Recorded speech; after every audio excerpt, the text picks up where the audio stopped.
Levez la main dans votre ciel. Père, nous nous réjouissons ce matin.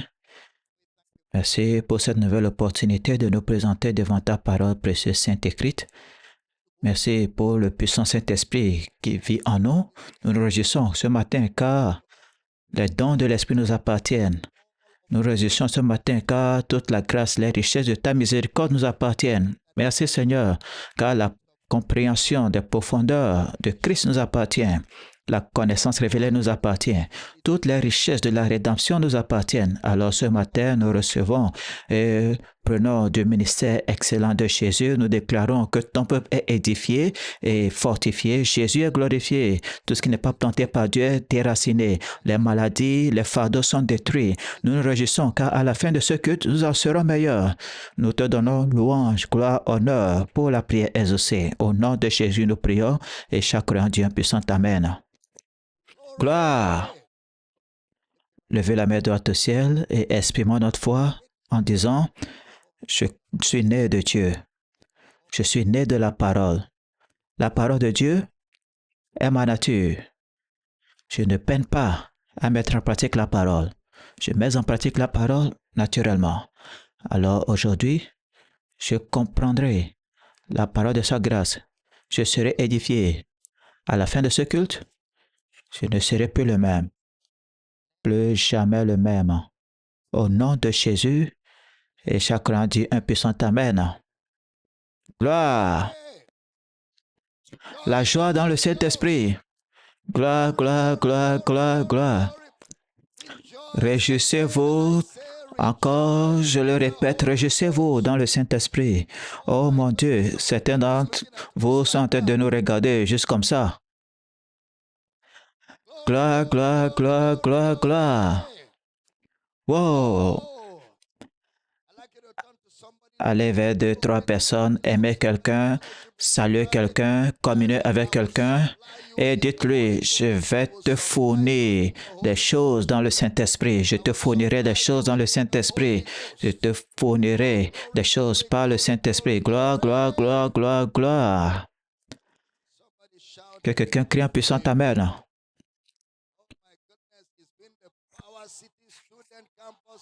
Ça a été le bootcamp des étudiants de Power City Campus et nous avons passé des moments intenses avec le Saint-Esprit. Sous l'influence. Que quelqu'un crie sous l'influence. Il y en a qui ne comprendront pas. Mais vous comprendrez dans quelques minutes. Que quelqu'un dise, je suis sous l'influence. Constamment. Sous l'influence du Saint-Esprit. Amen. Prenez votre écriture, votre Bible, veuillez vous asseoir avec votre être intelligent ce matin alors que nous entrons dans la parole de sa grâce. Très bien, ce matin, nous allons voir l'Esprit parmi nous. L'Esprit parmi nous. L'Esprit parmi nous. Cela fait partie de notre série de Dans l'Esprit et par l'Esprit. 1 Corinthiens 12, verset 1. Je veux la version ancienne, King James. 1 Corinthiens 12, 1. Nous allons aborder le thème de son esprit parmi nous. Nous connaissons que le Saint-Esprit est ici. Le Saint-Esprit est-il parmi nous? Le Saint-Esprit est-il parmi nous? 1 Corinthiens 12, verset 1. Pour ce qui concerne les dons spirituels, je ne veux pas, frères, que vous soyez dans l'ignorance. Ça veut dire, l'un des rôles du pasteur de l'Église, c'est veiller à ce que, numéro 1, vous n'êtes pas ignorant des choses spirituelles. Vous n'êtes pas ignorant des choses spirituelles. Avant d'aborder cela, concentrons-nous sur l'esprit parmi nous. Il y a différentes sortes de réunions et différents types de buts à cela. Vous devez savoir ce que ces réunions représentent et ce qu'elles visent à accomplir. Naturellement, toutes les réunions d'église ont pour but de nous faire participer à cette activité d'apprentissage et de croissance. Toutes les réunions d'église sont destinées à nous former à cette activité. Dans 1 Timothée 3, verset 15, 1 Timothée 3, verset 15.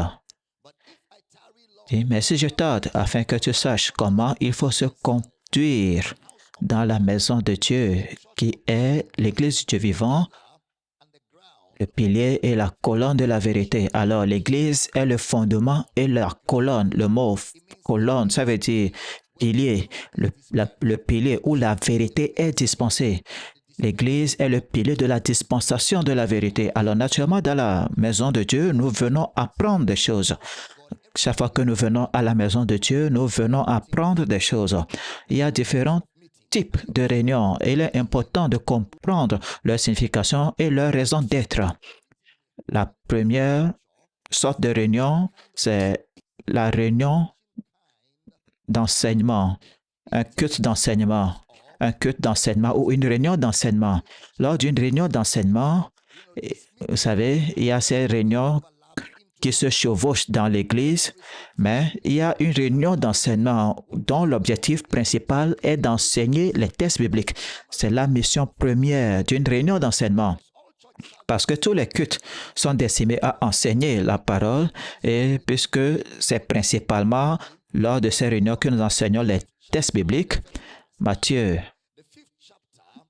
5, verset 1, et voyant la foule, il monta sur une montagne, et s'étant assis, les disciples s'approchèrent de lui, et il ouvrit la bouche et les enseignants. Voici une réunion d'enseignement.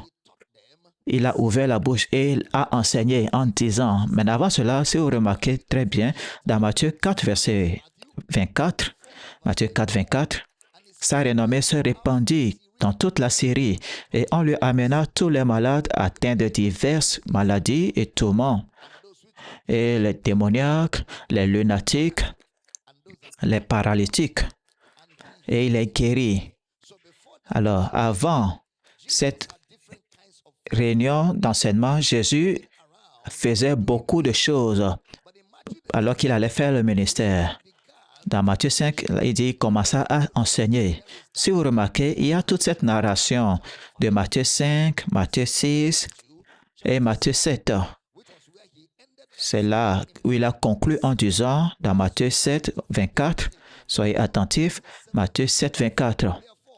C'est pourquoi quiconque entend ces paroles que je dis et les met en pratique sera semblable à un homme sage qui a bâti sa maison sur le roc. Suivant, la pluie est tombée, les torrents sont venus, les vents ont soufflé et se sont déchaînés contre cette maison. Elle n'est pas tombée car elle était fondée sur le roc. Suivant. Et quiconque entend ces paroles que je dis et ne les met pas en pratique sera semblable à un homme insensé qui a bâti sa maison sur le sable. Suivant, la pluie est tombée, les torrents sont venus, les vents ont soufflé et se sont déchaînés contre cette maison. Et elle est tombée et sa ruine a été grande.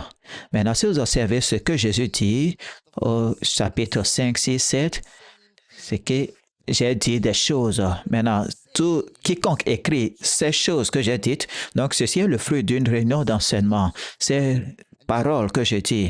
Alors, il a commencé à parler des sages et de l'insensé. Le sage est celui qui entend et met en pratique ce qu'il a entendu. Il est semblable à un homme qui a bâti sa maison sur le roc. Quelles que soient les conditions météorologiques, si vous observez, les mêmes conditions climatiques auxquelles la maison sur le roc a été confrontée sont celles auxquelles la maison sur le sable a été confrontée. Ça veut dire que ces choses viendront tester la qualité de la construction de la maison. Même circonstance, même situation. Maintenant, remarquez, quand Jésus a fini de dire cela au verset 28, la Bible nous dit, Matthieu 7, verset 28, « Et il arriva, lorsque Jésus eut terminé ses paroles, que les gens furent étonnés de sa doctrine. » Ils étaient étonnés, ils étaient surpris par son enseignement. Alors, c'était une réunion d'enseignement. Ils étaient étonnés de sa doctrine, de son enseignement ou de son explication, parce que c'était une réunion d'enseignement. Ils étaient émerveillés par rapport à son explication. Rappelez-vous, au chapitre 5, il a commencé à leur dire, « Heureux les pauvres en esprit. » Il a commencé à leur dire, « Vous avez entendu qu'il a été dit, mais moi, je vous dis. » Et au chapitre 6, il a commencé à dire de ne pas prier pour être vu, Il a commencé à parler contre l'inquiétude. Au chapitre 6, il a dit de ne pas s'inquiéter pour les choses, à se vêtir, à manger, car ce sont les païens qui recherchent ces choses. Mais votre Père céleste sait de quoi vous avez besoin. Et il dit, cherchez premièrement le royaume de Dieu et sa justice, et toutes ces choses vous seront ajoutées par-dessus. Et au chapitre 7, il dit, ne jugez point, afin que vous ne soyez pas jugés. Tout cela, c'était des enseignements. Jésus enseignait. Et ce sont des blocs, ce sont des fondements. L'enseignement biblique vous présente des fondements sur lesquels vous pourrez construire une conviction doctrinale. Et ils étaient émerveillés par son enseignement. Donc, il y a une réunion d'enseignement où différents sujets sont enseignés et différents sujets sont expliqués lors de cet enseignement. Dans Matthieu 13, si vous voyez la parabole de Jésus, Matthieu 13, verset 11, Matthieu 13, verset 11, il leur répondit, « Parce qu'il vous a été donné de connaître les mystères du royaume des cieux, et que cela ne leur a pas été donné. » Il a donné différents scénarios à travers les paraboles du royaume. Matthieu 13, verset 35, prêtez attention. Afin que s'accomplisse ce qui avait été annoncé par le prophète. J'ouvrirai ma bouche en parabole. Je publierai des choses cachées depuis la création du monde. Jésus enseigne à partir de l'Ancien Testament. Jésus enseigne, en fait, ici, à partir du livre des Psaumes. Alors, c'est un culte d'enseignement. Dans Actes des Apôtres 2, verset 42, Acte 2, 42, il persévérait dans l'enseignement des apôtres, l'enseignement de la doctrine des apôtres, ou les didaché des apôtres, ou leur manière d'expliquer les Écritures. Donc, c'était un culte d'enseignement. Dans Acte 5, verset 42, Acte 5, verset 42, et chaque jour, dans le temple et dans les maisons, il ne cessait d'enseigner et d'annoncer la bonne nouvelle de Jésus. Donc, ils avaient des réunions d'enseignement dans la maison, des réunions d'enseignement dans le temple. Ce sont toutes des réunions d'enseignement. Ils ne cessaient d'enseigner, d'annoncer Jésus-Christ. Alors, la cible de leur enseignement, c'était Christ. C'était centré sur Christ. C'était tout ce qu'ils enseignaient dans la maison et dans le temple. Acte 6, verset 4. Acte 6, 4, et nous, les apôtres disent, et nous continuerons à nous appliquer à la prière et au ministère de la parole. Au ministère de la parole, c'est-à-dire un culte d'enseignement ou une communion d'enseignement. Acte 20, verset 7, Acte 20, verset 7, le premier jour de la semaine, nous étions réunis pour rompre le pain. Paul, qui devant partir le lendemain, s'entretenait avec les disciples et prolongea son discours jusqu'à minuit. Et il y avait beaucoup de lampes dans la chambre haute où ils étaient assemblés. Donc, il y avait un culte d'enseignement qui se déroulait toute la soirée, toute la journée, toute la nuit. Enseigner, enseigner, enseigner. C'est comme un bootcamp où on passe des heures à se nourrir de la parole. Donc, un culte d'enseignement. Et c'est au milieu de cette réunion d'enseignement que quelqu'un est tombé de la fenêtre et est mort. On l'a ressuscité des morts, on lui a donné une chaise, on lui a donné son cahier et son stylo entre les mains et ils ont continué à enseigner, ils ont continué à enseigner. Intensité et détermination lorsqu'il s'agit d'ancrer les gens dans la vérité de l'Évangile. Et dans Acte 20, verset 20, vous savez que je n'ai rien caché de ce qui vous est utile. Vous étiez utile et que je n'ai pas craint de vous prêcher, de vous enseigner publiquement et dans les maisons. De vous enseigner. Encore une réunion d'enseignement, que ce soit publiquement et aussi bien dans les maisons. Dans Acte 19, verset 7, ils étaient en tous environ 12 hommes. Ensuite, Paul entra dans la synagogue et il parla librement. Pendant 3 mois, il discourut sur les choses qui concernent le royaume de Dieu, s'efforçant de persuader ceux qui l'écoutaient. Encore un culte d'enseignement, un culte d'enseignement.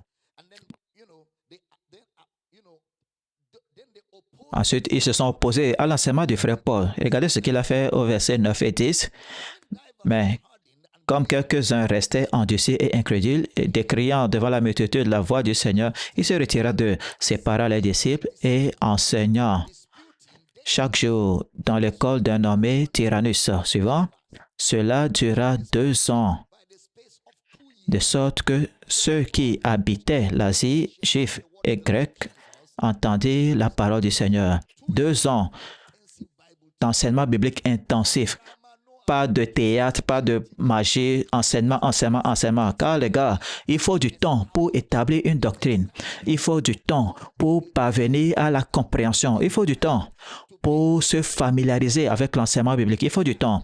Il faut que ce soit intentionnel. Il faut être délibéré et il faut, vous aussi, vous devez être délibéré dans votre apprentissage, ça prend du temps. Donc, de ce qu'on a vu, il a fallu du temps aux apôtres, du temps à Jésus pour enseigner encore et encore enseigner.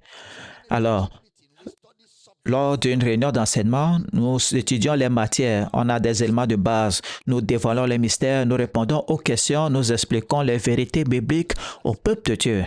Lors d'une réunion d'enseignement. Maintenant, il y a une autre sorte, un autre type de réunion qui est la deuxième sorte de réunion, la réunion de prière. Lors d'une réunion de prière, l'activité principale, c'est la prière.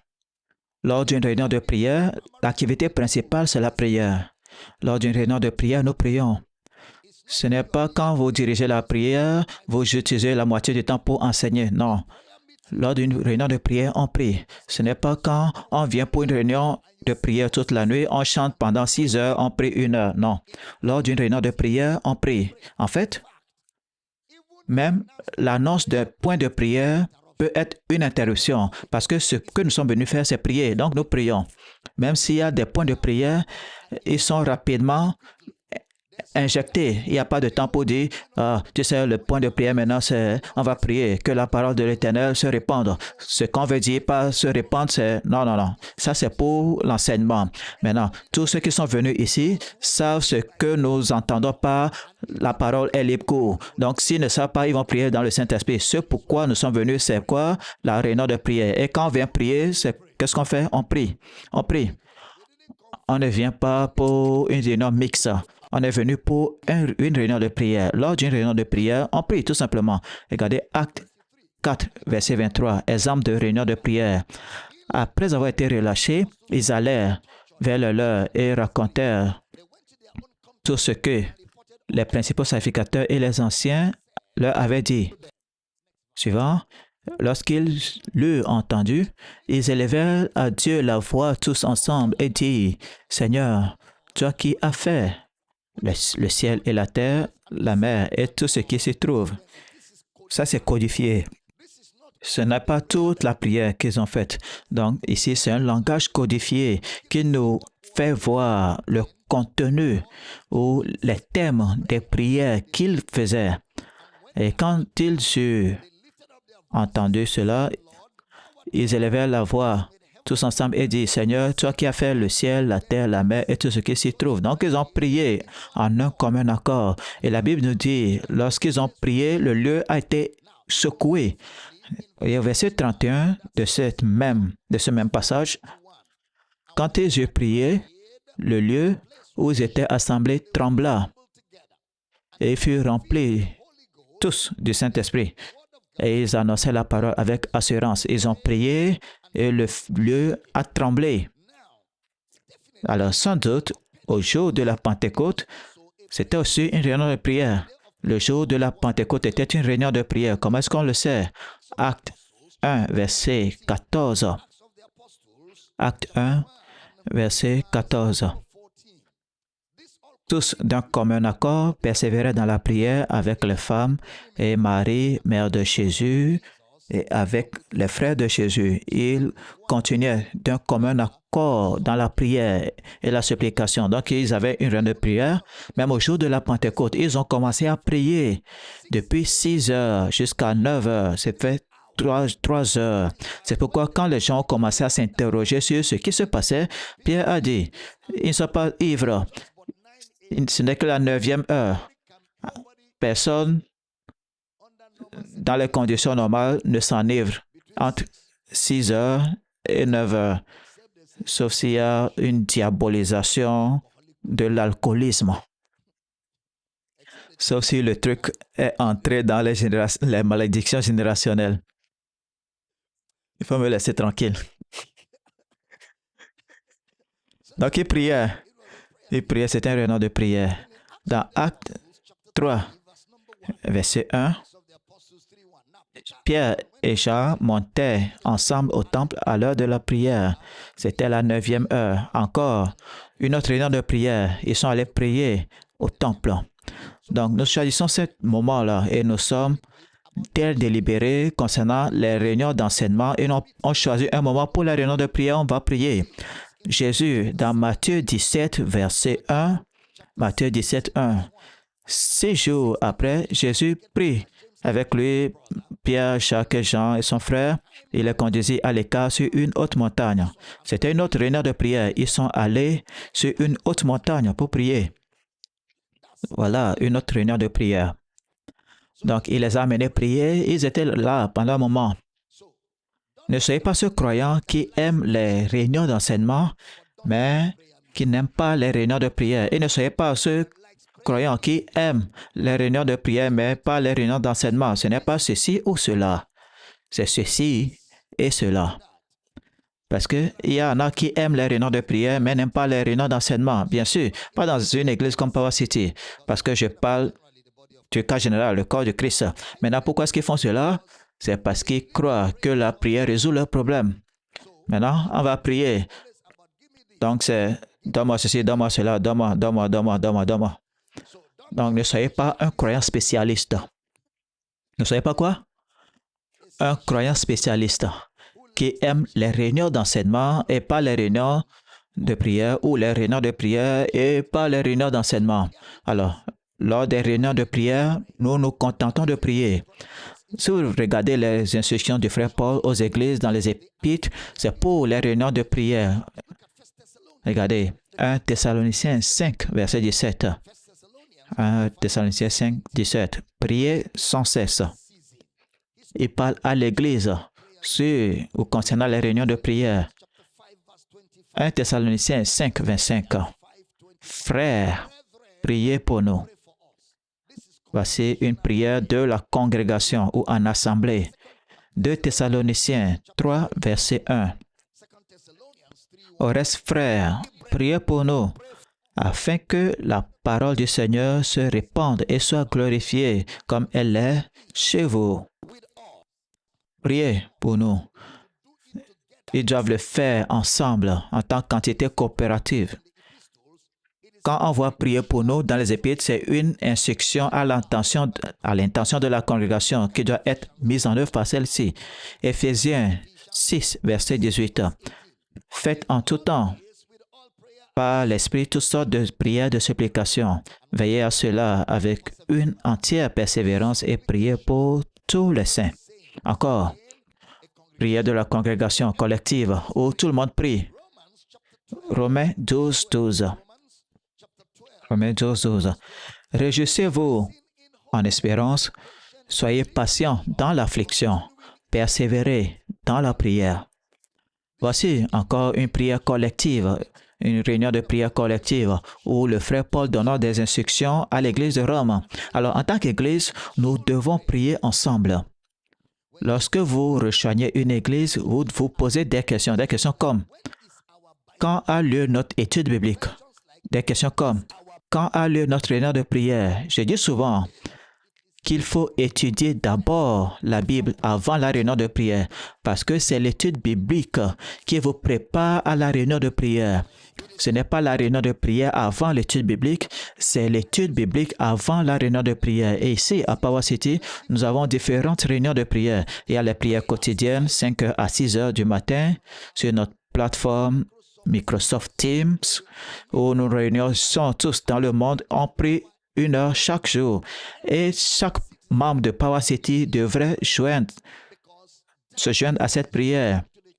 Parce que c'est l'instruction donnée à l'Église du Nouveau Testament pour prier en tant que corps collectif. Maintenant, si vous vous abstenez de cette prière, vous vivez dans une désobéissance délibérée, parce que les instructions apostoliques sont sacrées, elles sont claires. Il dit, frères, priez sans cesse, soyez persévérants. Il dit, priez pour nous. Donc, il faut une réunion de prière quotidienne où tout le monde participe. Et chaque jour, il y a cette réunion de prière qui a lieu sur cette plateforme où tout le monde se connecte. Maintenant, il y a la croisière de prière samedi où nous nous réunissons, nous prions en tant qu'Église de 7h à 10h. Et chaque membre de cette Église devrait participer à la réunion, à la croisière de prière les samedis où on passe du temps à prier. Et cette année, j'ai une instruction. Une semaine de chaque mois sera consacrée à la prière et au jeûne. Toute la semaine de chaque mois. On a fait pour janvier, pour février, pour mars, je vais vous donner les dates. Toute la semaine, on prie, on jeûne chaque jour, lundi, mardi, pour les ouvriers de l'Église ici. Et de par le monde, ils vont se connecter. Et mercredi, jeudi, vendredi, dans les églises de maison, nous nous retrouvons là-bas pour prier ensemble. Et ce sera tout au long de cette année, chaque mois. Pendant une semaine, c'est l'instruction que nous avons reçue du Seigneur concernant la prière dans ce ministère. Maintenant, le troisième type de réunion, c'est les réunions d'évangélisation ou de sensibilisation. Les réunions d'évangélisation où nous allons prêcher à ceux qui n'ont pas reçu l'Évangile. Dans Matthieu 4, 24, on voit cela. Sa renommée se répandit dans toute la Syrie et on lui amena tous ceux qui souffraient de maladies, de douleurs, de divers genres, des démoniaques, des lunatiques, des paralytiques, et il les guérissait. C'est une réunion d'évangélisation. Et Matthieu 9, 36, nous voyons cela aussi. Voyant la foule, il fut ému de compassion pour elle parce qu'elle était languissante et abattue comme des brebis qui n'ont point de berger. Il était ému de compassion. C'est là où Jésus a dit, la moisson est abondante, mais il y a peu d'ouvriers. Priez le Seigneur de la moisson afin qu'il envoie des ouvriers dans sa moisson. Et dans Matthieu 10, 1, Jésus a choisi 12 et les a envoyés prêcher. Dans le conte de Luc, il les a envoyés 2 à 2. Dans Luc 10, 1, après cela, le Seigneur désigna encore 70 autres disciples et les envoya 2 à 2 devant lui dans toutes les villes et dans tous les lieux où lui-même devait aller. Donc, ils sont allés faire l'évangélisation d'abord avant la grande croisade à laquelle Jésus est venu. C'est comme ça qu'on fait les croisades. Avant la croisade, il y aura une équipe qui va se rendre dans cette communauté, frapper à la porte de maison en maison, de quartier en quartier et couvrir toute la communauté avec l'évangélisation, remplir les gens du Saint-Esprit, guérir les malades, rendre ministère aux gens et mobiliser la communauté. Donc, quand on va venir pour la croisade, toute la communauté sort ayant déjà eu un avant-goût de ce qui va suivre. C'est comme ça qu'on fait les croisades. Il faut une équipe de pointe. C'est comme ça que Jésus a mené sa croisade. Une équipe s'en est allée, prier, jeûner, rendre ministère pendant 3 semaines, 1 mois, même 2 mois de travail de terrain. Et quand la croisade arrivera, vous verrez les gens sortir de tous les horizons de cette communauté pour être touchés par la croisade. Je prends le temps de partager cela parce que nous sommes tous impliqués dans le ministère et dans les campus et tous nous ferons le ministère cette année comme jamais auparavant. Si vous êtes d'accord avec moi, puis-je avoir votre Amen? Donc, il y a des réunions d'évangélisation. Jésus les a envoyés 2 à 2. Ensuite, il nous a envoyés dans Marc 16, 15, aller par tout le monde, prêcher la bonne nouvelle à toute la création. Allez prêcher la bonne nouvelle à toute la création. Celui qui croira et sera baptisé sera sauvé, mais celui qui ne croira pas sera condamné. Voici les miracles qui accompagneront ceux qui auront cru. En mon nom, ils chasseront les démons, ils parleront de nouvelles langues, ils saisiront les serpents. S'ils boivent quelques breuvages mortels, il ne leur fera point de mal. Ils imposeront les mains aux malades et les malades seront guéris.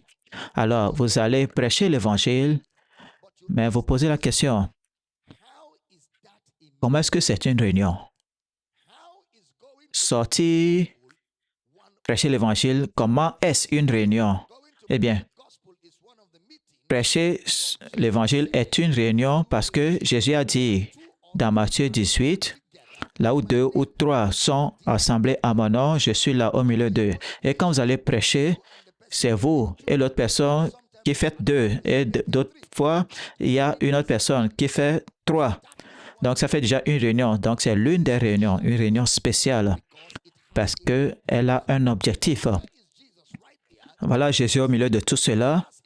C'est une réunion spéciale. Vous savez, il y en a qui aiment organiser ce genre de réunion dans l'église où ils invitent les pécheurs à venir à l'église.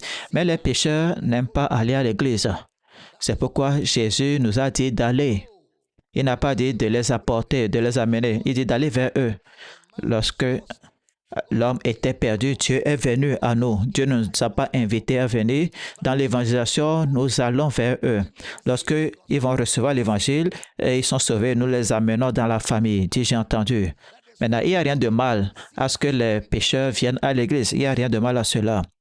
Mais ce n'est pas principalement ainsi que l'on évangélise les pécheurs. Ils arrivent à l'église peut-être pour une dédicace, une cérémonie de mariage, pour un événement, et ce sera aussi l'occasion de leur faire connaître l'évangile. Mais nous sommes profondément convaincus que l'évangile se trouve hors du bâtiment d'église. Il faut porter l'évangile là où se trouvent les pécheurs. Romains 10, verset 13. Car quiconque invoquera le nom du Seigneur sera sauvé. Suivant. Comment donc invoqueront-ils celui en qui ils n'ont pas cru? Et comment croiront-ils en celui dont ils n'ont pas entendu parler? Et comment en entendront-ils parler s'il n'y a personne qui prêche? Et comment y aura-t-il des prédicateurs s'ils ne sont pas envoyés selon ce qu'il est écrit? Qu'ils sont beaux, les pieds de ceux qui annoncent la bonne nouvelle et de ceux qui annoncent de bonnes nouvelles. Donc, en évangélisation, nous sommes envoyés à aller. Nous n'invitons pas le pécheur, nous allons vers le pécheur. C'est ce que nous appelons la réunion d'évangélisation. Naturellement, comme je l'ai dit, un croyant engagé au service de Jésus doit être impliqué dans les 3. Numéro 1, il faut avoir des gens que vous enseignez. Numéro 2, ayez des gens avec qui vous priez. Numéro 3, portez l'évangile aux autres. Tout enfant de Dieu sérieux devrait participer à ces réunions, ces 3 réunions. Numéro 1, vous devez enseigner des gens, vos disciples que vous formez. Numéro 2, ayez des gens avec qui vous priez. Numéro 3, bien sûr, il faut aller porter l'évangile aux autres.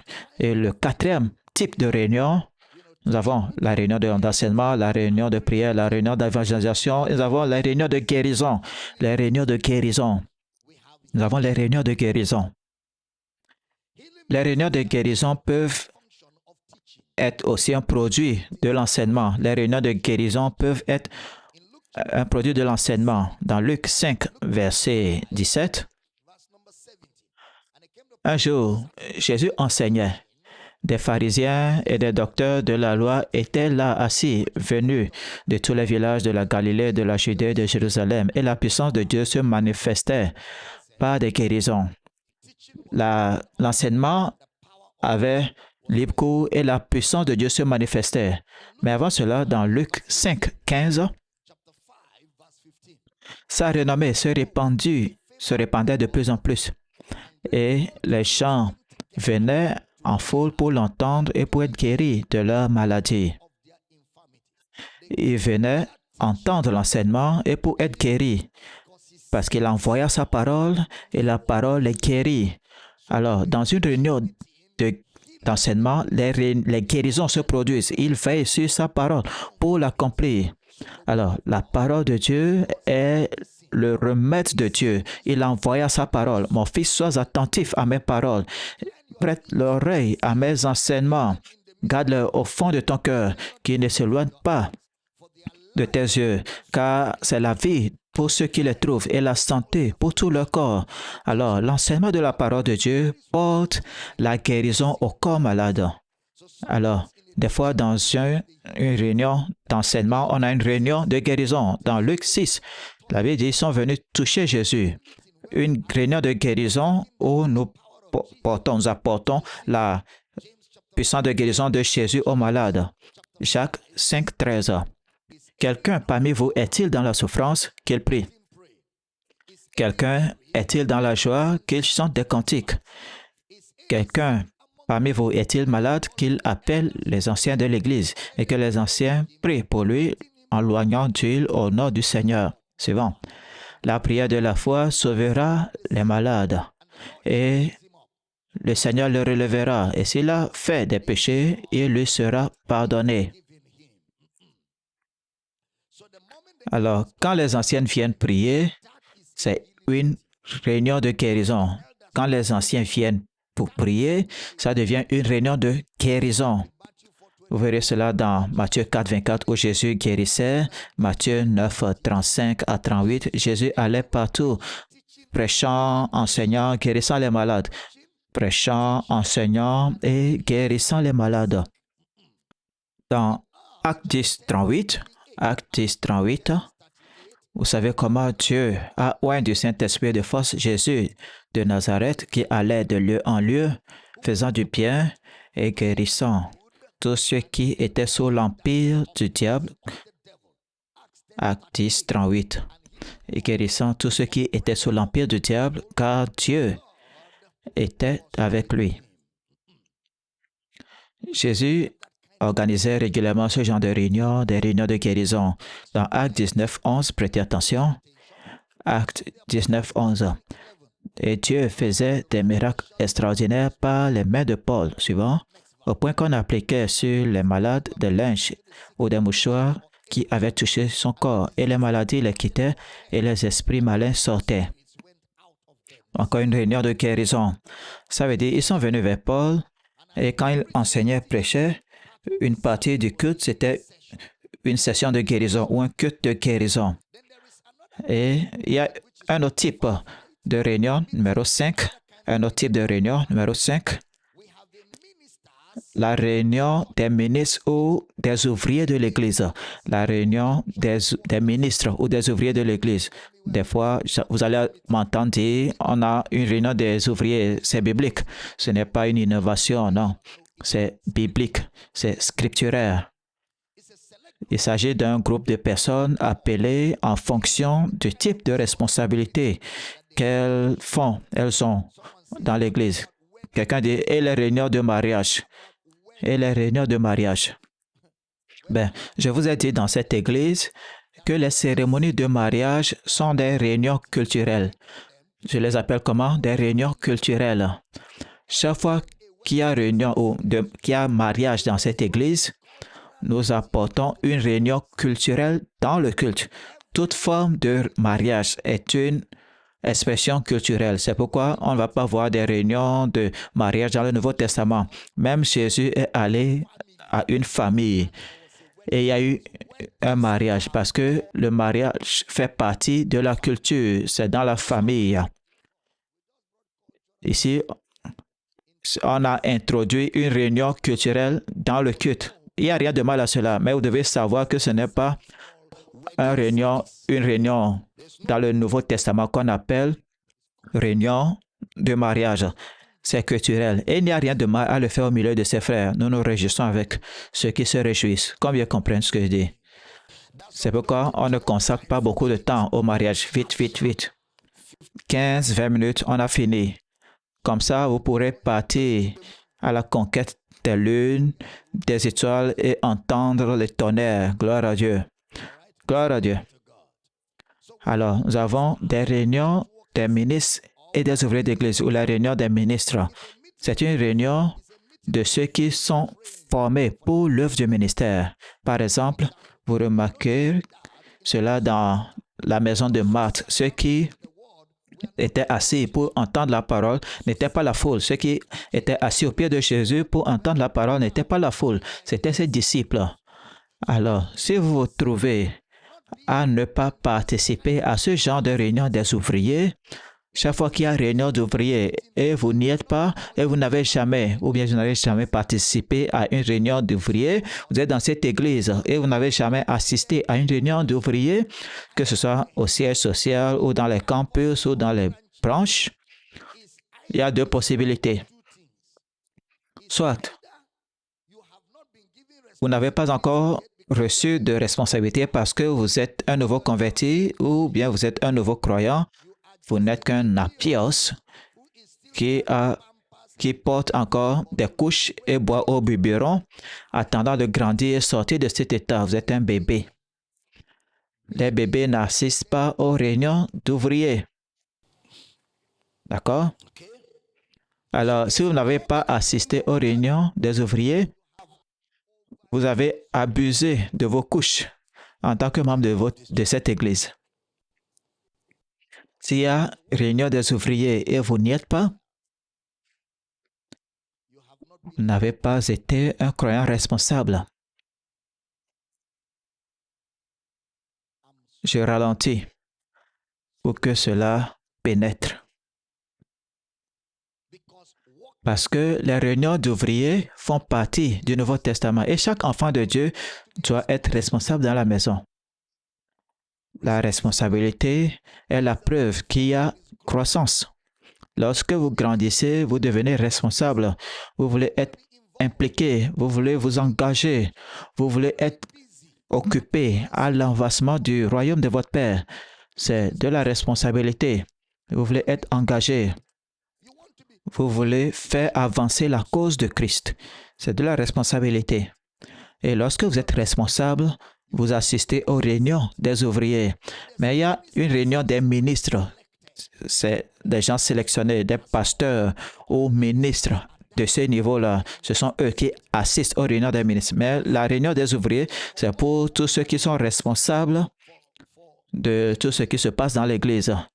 Si vous élevez un disciple, vous êtes ouvrier. Vous êtes dans l'évangélisation, vous êtes ouvrier. Tout ce que vous faites pour le royaume de Dieu, vous êtes ouvrier. Vous devez participer aux réunions des ouvriers. Dans Luc 8, 2 et 3, les 12 étaient avec lui et quelques femmes qui avaient été guéries d'esprits malins, de maladies. Marie dite de Magdala, de laquelle était sorti 7 démons. Jeanne, femme de Chuza, intendant d'Hérodias, Suzanne et plusieurs autres qui l'assistaient de leurs biens. Alors Jésus a appelé certaines personnes spéciales, y compris les femmes et ses disciples. Acte 20, verset 17. Acte 20, 17. Cependant, de Milet, Paul envoya chercher à Éphèse les anciens de l'Église. Il a envoyé chercher qui? Les anciens. C'est une réunion des ministres. Il a envoyé chercher les anciens de l'Église à Éphèse. Donc, cette réunion, c'est pour les leaders responsables dans la maison. Donc, il y a ce genre de réunion. Et le dernier point, qui est notre accent pour les semaines à venir, c'est ce que nous appelons les réunions du Saint-Esprit ou les réunions des croyants. Que quelqu'un crie, réunion du Saint-Esprit. C'est la dernière réunion dans le Nouveau Testament.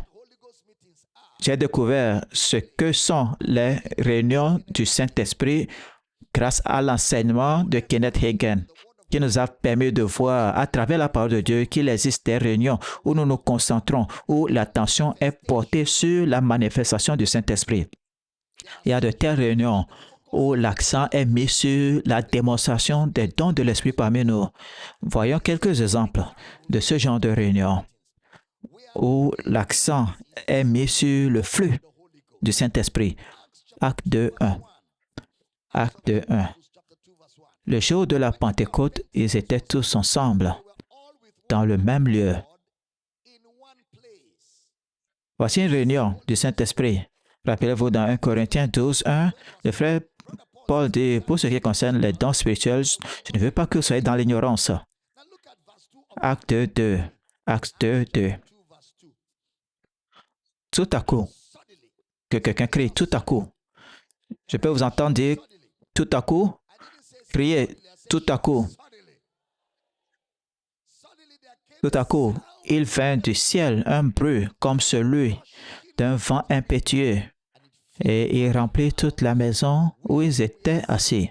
Suivant, des langues semblables à des langues de feu leur apparurent, séparés les unes des autres et se posèrent sur chacun d'eux.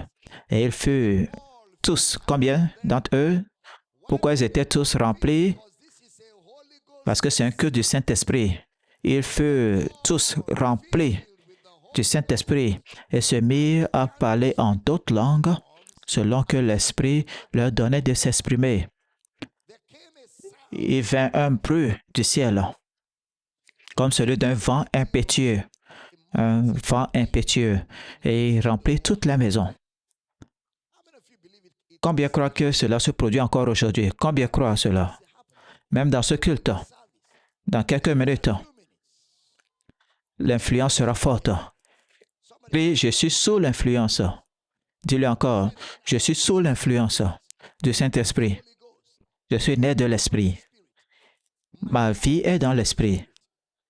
Je suis normal spirituellement. Je vis surnaturellement dans cette vie. Écoutez bien. Jésus est ressuscité des morts, non pas pour vous offrir une vie ordinaire. Jésus est ressuscité des morts pour vous donner une vie surnaturelle. La vie du croyant est une vie dans l'esprit, une vie surnaturelle. La vie du croyant est une vie spirituelle. Les ossements d'Élisée ont ressuscité les morts. L'homme est mort. On a amené un mort toucher les ossements d'un autre homme mort. Et les ossements d'un mort ont ressuscité un autre mort. Comme je crois que ça peut encore arriver aujourd'hui, oui. Il y avait un prophète appelé William Branham. À l'époque, lorsqu'il est mort à l'hôpital, on a amené un mort. Dès qu'il a touché le corps de William Branham, il est revenu à la vie. Oh oui. Oh oui. Alors, ce qui s'est passé à la Pentecôte se produit encore. Donc, il y a un tout à coup. Il y a un vent impétueux. Et il leur apparu des langues semblables à des langues de feu. Écoutez très bien, la même chose qui s'est produite auparavant se produit aujourd'hui. Jésus est le même hier, aujourd'hui, éternellement. Il n'y a rien que Dieu ait fait auparavant qu'il ne fasse pas aujourd'hui. Soudainement, tout à coup, un vent impétueux remplit toute la maison. Combien a observé que dans Acte 2, tout le monde faisait la même chose. Tout le monde faisait quelque chose. Combien a observé? Ils étaient tous remplis, ils ont parlé. Est-ce qu'ils faisaient quelque chose? Dis à ton voisin, dit, tout le monde doit faire quelque chose. Lorsque le Saint-Esprit, là où le Saint-Esprit est disponible, dis-lui, tout le monde doit faire quelque chose. Dis-lui, dans quelques minutes, je vais faire quelque chose. J'espère que toi aussi. Parce que si tu ne feras rien, change de place maintenant. Parce que je vais faire quelque chose. Je vais faire pour moi et puis faire pour toi. Au départ dessus. Gloire à Dieu. Gloire à Dieu. J'ai dit gloire à Dieu. J'ai dit gloire à Dieu. J'ai dit gloire à Dieu. J'ai dit gloire à Dieu. Dis, sous l'influence, inspiré par le Saint-Esprit. Quelque chose à voir, quelque chose à entendre. Et pour Chatayabala. Asseyez-vous, on va avancer. 120 personnes remplies du Saint-Esprit. Dans Acte 4, l'Église. Acte 2, 3000 personnes ont été ajoutées grâce au Saint-Esprit. Dans Acte 3, 5000 personnes. La Bible dit, ils étaient remplis dans Acte 4. Ils étaient remplis du Saint-Esprit et le lieu a tremblé. Le lieu a tremblé. Lorsque les croyants se soumettent au Saint-Esprit et tout le lieu est enveloppé par le Saint-Esprit, même la nature saura que quelque chose d'extraordinaire se produit. Le lieu a tremblé là où ils étaient tous rassemblés. Que quelqu'un crie, rempli du Saint-Esprit. Je suis rempli du Saint-Esprit. Éphésiens 5 nous dit, ne vous enivrez pas de vin, c'est de la débauche, mais soyez au contraire remplis de l'Esprit, parlant. Soyez toujours remplis de l'Esprit, parlant. Alors, quand on est rempli du Saint-Esprit, comment est-ce qu'on le reconnaît? On parle. Quand on parle, qu'est-ce qui arrive? On est rempli. Quand on est rempli, comment est-ce qu'on le sait? On parle. Quand on parle, qu'est-ce qui arrive? On est rempli. Alors, on est rempli pour parler, on parle pour être rempli pour parler, pour être rempli, pour parler, pour être rempli. Et pas y avoir. Vous restez frais tout le temps. La vie dans l'esprit. Acte 13, 52. On va le lire ensemble. Lisons ensemble comme une chorale de masse. Je veux que la radio, la télé vous entendent. On y va. Tandis que les disciples étaient remplis de joie et du Saint-Esprit. Ils étaient remplis de quoi? Hey! Ils étaient remplis de quoi? Ils étaient remplis de quoi? Ils étaient remplis de quoi? Ils étaient remplis de quoi? Ils étaient remplis de joie. Y a-t-il quelqu'un qui a le Saint-Esprit ici? Ils étaient remplis de joie et du Saint-Esprit. Qui était rempli de joie? Les disciples. Pas les incroyants. Les disciples, ils étaient remplis de joie et du Saint-Esprit. Ça veut dire qu'un homme est rempli du Saint-Esprit, l'une des choses qu'on voit, c'est quoi? C'est la joie.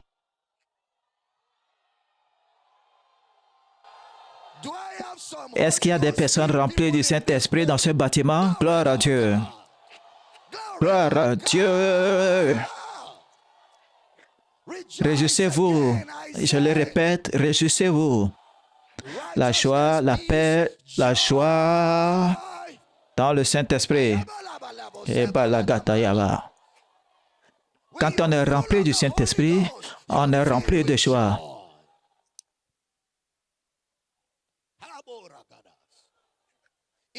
Dans un culte du Saint-Esprit, ce qui est évident, c'est la joie. Lorsqu'il y a un culte du Saint-Esprit, la joie où? Dans le Saint-Esprit. Où est-ce que vous êtes? Où est-ce que vous êtes? Vous êtes dans le Saint-Esprit? Vous êtes dans le Saint-Esprit? Vous êtes dans le Saint-Esprit? Qu'est-ce qu'il y a dans les personnes remplies du Saint-Esprit? Alors que vous réjouissez ce matin, les maladies disparaissent. Les défis sont dissous. L'opposition s'effondre. Les problèmes sont résolus. Alors que vous réjouissez, la faveur vient. La faveur. Alors que vous réjouissez, votre vie se redresse. Alors que vous réjouissez, l'opposition s'effondre. Aïe, aïe, aïe, aïe. Alors que vous vous réjouissez, la direction, les réponses, la direction, les réponses. Alors que vous vous réjouissez, vous savez ce qu'il faut faire, vous savez quel pas suivre, vous savez où aller. La faveur appelle votre nom, les relations se déploient dans votre vie. Alors que vous vous réjouissez, les maladies sont dissoutes, les malaises s'estompent, les réponses aux prières, recevez les réponses aux prières. Alors que vous réjouissez, alors que vous réjouissez, alors que vous réjouissez. Gloire.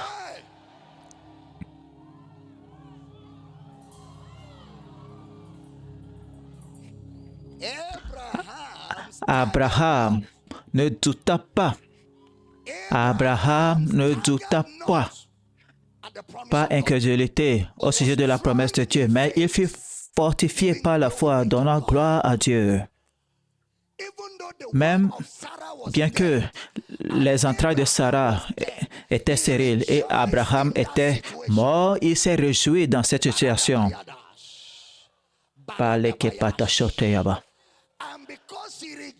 Et parce qu'il se réjouissait dans cette situation, Sarah dit, Dieu m'a fait rire. Je vois des miracles dans ce culte. Dieu m'a fait rire. Où est le rire? Où est le rire? Où est le rire? Où est le rire? Où est le rire? Hey! Où est le rire dans cette maison? La joie dans le Saint-Esprit. Gloire! Gloire! Gloire! Le diabète vient d'être guéri. L'hypertension artérielle vient d'être guérie. La migraine vient d'être guérie. Quelqu'un avec une maladie cutanée, ta peau vient d'être guérie.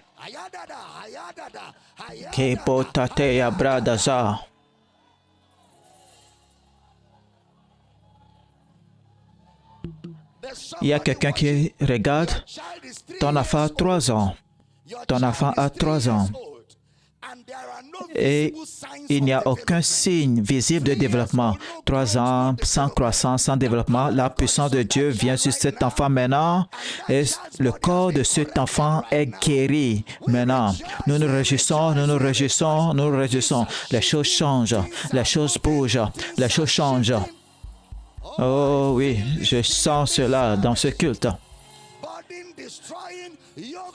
La puissance qui détruit les fardeaux et qui brise le joug est dans cette maison. Crie, réjouissez-vous, réjouissez-vous, réjouissez-vous.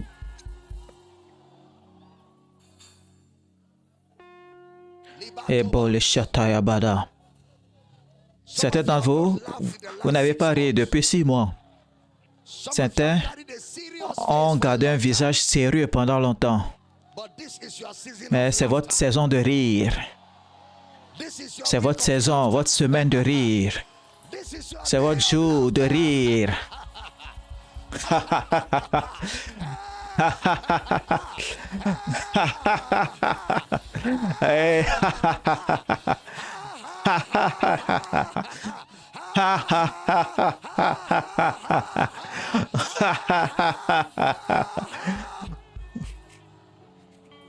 Écoutez, le Saint-Esprit dit de vous dire, alors que vous oubliez tous vos soucis, vous oubliez tous les problèmes intimidants, vous oubliez les soucis et vous vous réjouissez simplement en ce lieu, alors que vous vous réjouissez, la puissance de Dieu arrange les choses, arrange la situation, résout les problèmes.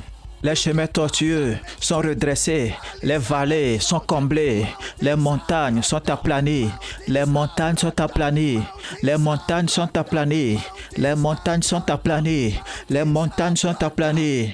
Hey, hey, réjouissez-vous dans le Saint-Esprit. Aïe, aïe, aïe, aïe, aïe, aïe, aïe, aïe, aïe. Hey, réjouissez-vous, réjouissez-vous. Riez, riez dans le Saint-Esprit. Riez dans le Saint-Esprit. La guérison est en cours. Les miracles se produisent. Les signes et les prodiges. Aïe, aïe, aïe, aïe, aïe, aïe.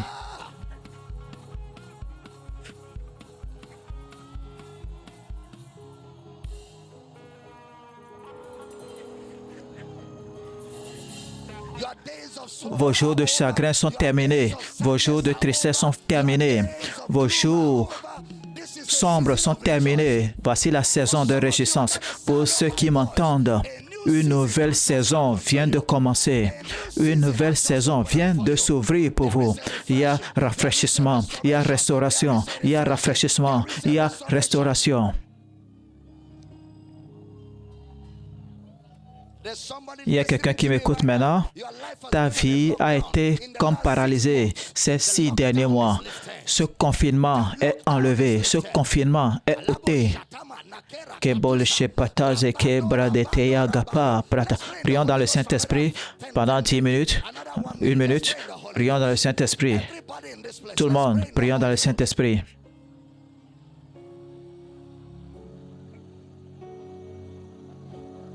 Juste prier dans le Saint-Esprit. Priez dans le Saint-Esprit. Les révélations de l'Esprit. Les révélations de l'Esprit. Votre esprit s'ouvre aux idées. Votre pensée s'ouvre aux idées. Votre esprit s'ouvre aux possibilités. Votre esprit s'ouvre à la direction. Oui, oui, oui, oui, oui, oui. Priez davantage, priez davantage. Le poids est ôté. Le fardeau est ôté.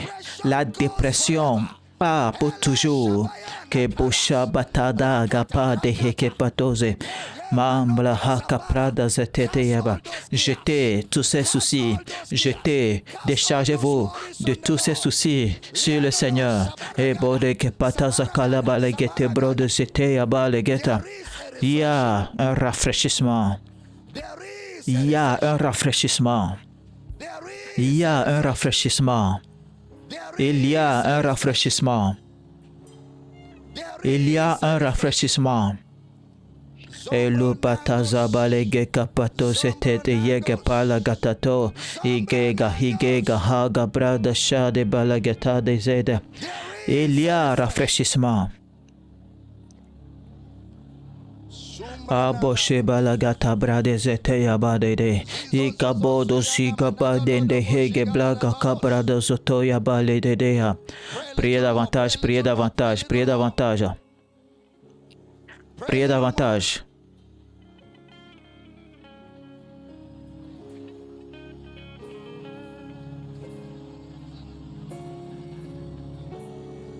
Priez, priez encore plus, priez encore un peu. Il y aura beaucoup de tout à coup. Il y aura beaucoup de tout à coup. Il y aura beaucoup de tout à coup.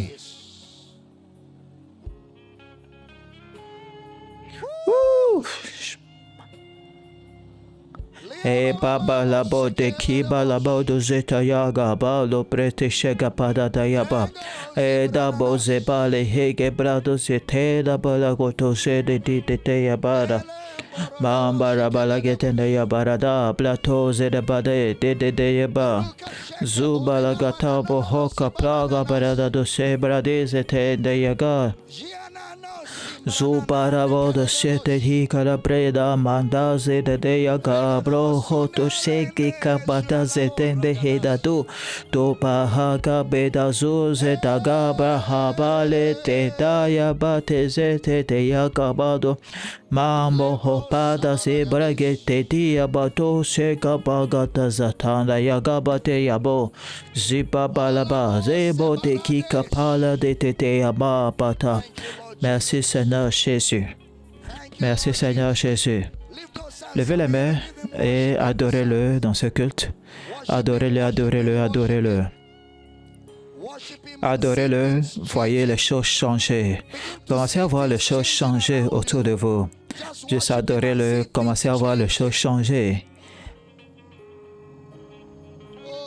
Et les choses changent, les choses changent. Juste adorez-le ce matin, adorez-le. Merci Seigneur Jésus. Alléluia. Gloire à Dieu. Et je déclare dans ce culte, vous quittez ce lieu rempli de joie. Vous traversez la semaine remplie de joie, les jours restants de votre vie remplis de joie et remplis du Saint-Esprit. Les doutes sont dissous, les mystères sont dissous, les peurs dissoutes, les complications dissoutes. Vous traversez une troupe, vous sautez par-dessus un mur. Ces choses qui vous intimidaient auparavant, maintenant ont rapétit, sont devenues petites devant vous. Elles sont rétrécies devant vous.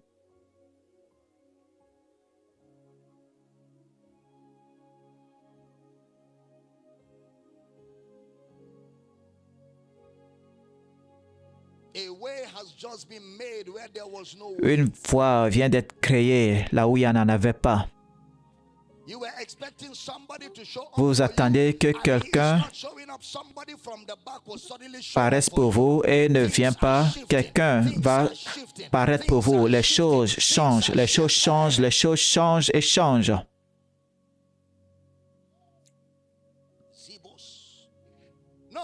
Non, non, n'aie pas peur, dit Dieu. N'aie pas peur, dit Dieu. Cette situation ne va pas te submerger. Non, non, non, non, non, non, non. Au milieu de la mer Rouge, un chemin apparut. Au milieu de la situation, une solution vient d'apparaître. Et Pachota Yabalada, Palehekepados. Il fait cesser les guerres.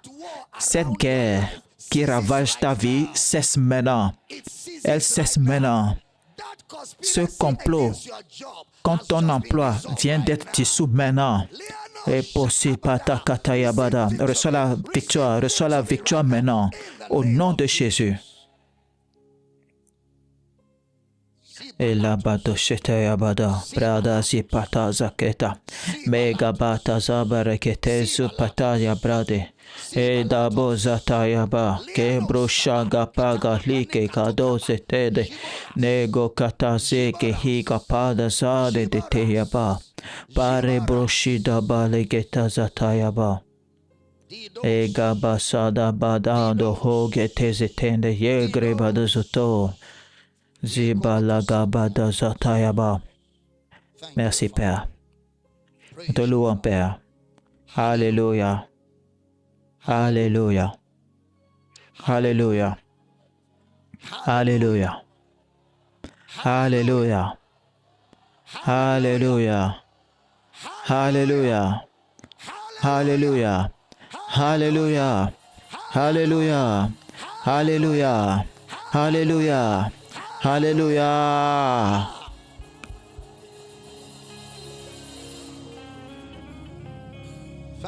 Merci Seigneur Jésus. Gloire à l'agneau. Gloire à l'agneau. Que quelqu'un crie plein de joie, plein du Saint-Esprit. Et Bachada Bradeseya. Jésus Tatayaba. Passez cette semaine en riant. Passez cette semaine en riant. Levez-vous et commencez juste à rire. Entrez dans un endroit et commencez à rire. Dis à ton voisin, pourquoi être normal? Dis à ton voisin, normal là, ça aide qui?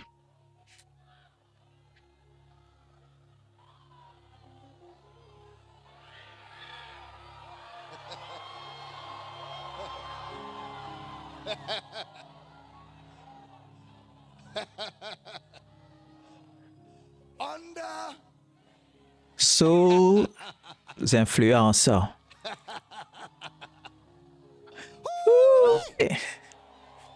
La joie, la joie, la joie, la joie, la joie. Aïe, aïe, aïe, aïe. Gloire, gloire, gloire, gloire, gloire, gloire.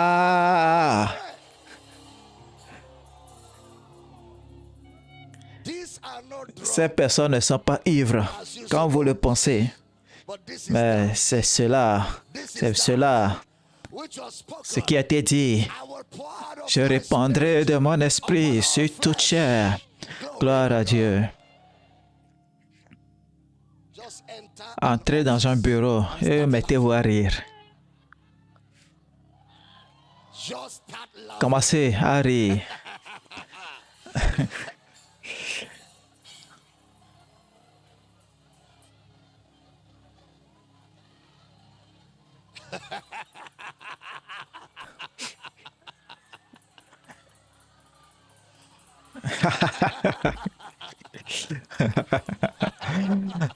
Oh. Hey. Hey, aïe, aïe, aïe, aïe, aïe.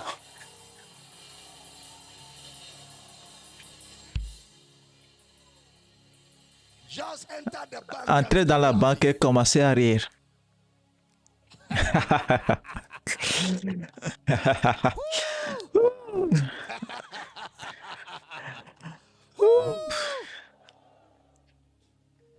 La joie. Là où vous voyez les gens remplis du Saint-Esprit, vous verrez la joie. Amen. Merci Seigneur. Merci Seigneur. Les œuvres de vos mains sont bénies. Les œuvres de vos mains sont bénies. Merci Seigneur. Merci Seigneur. Merci Seigneur. Quand vous entrez dans un lieu, la faveur parlera pour vous. Merci Seigneur. Interventions sur interventions divines sont disponibles pour vous. Merci Seigneur. Ce n'est pas la force, ni pas la puissance, mais ce n'est pas mon esprit, dit le Seigneur. Merci Seigneur. Alléluia. Alléluia. Alléluia. Alléluia. Alléluia. Au nom de Jésus, nous prions. Gloire à Dieu.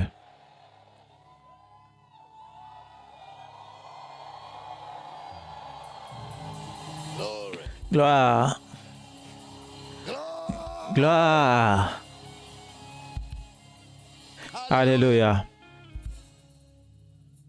Amen. Récupérez votre offrande d'honneur et adorons Jésus ce matin.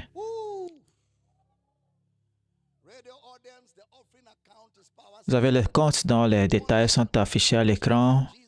Vous voulez donner, honorer Jésus, célébrer sa fidélité. Vous avez les comptes dont les détails sont affichés à l'écran pour les offrandes à envoyer à Power City.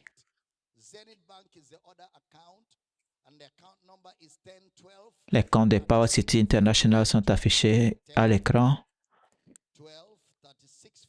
pour les offrandes et tout don que vous voulez envoyer à Power City.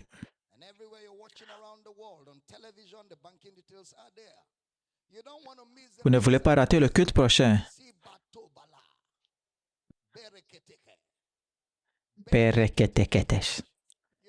Vous ne voulez pas rater le culte prochain.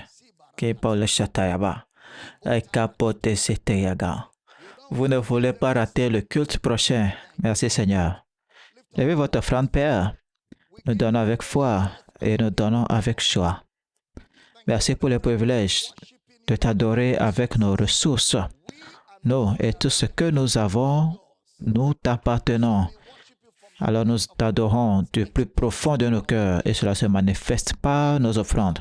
Merci, car nos offrandes sont d'une bonne odeur devant toi aujourd'hui. Au nom de Jésus, nous prions. Et chaque croyant dit un puissant Amen. Nous espérons que vous avez été bénis et enrichis par cet enseignement. Likez cette vidéo, partagez-la avec tous ceux qui sont autour de vous. Commentez, abonnez-vous à cette chaîne et activez la cloche de notification pour ne pas rater nos prochaines mises en ligne. Soyez bénis, Jésus est Seigneur. Amen.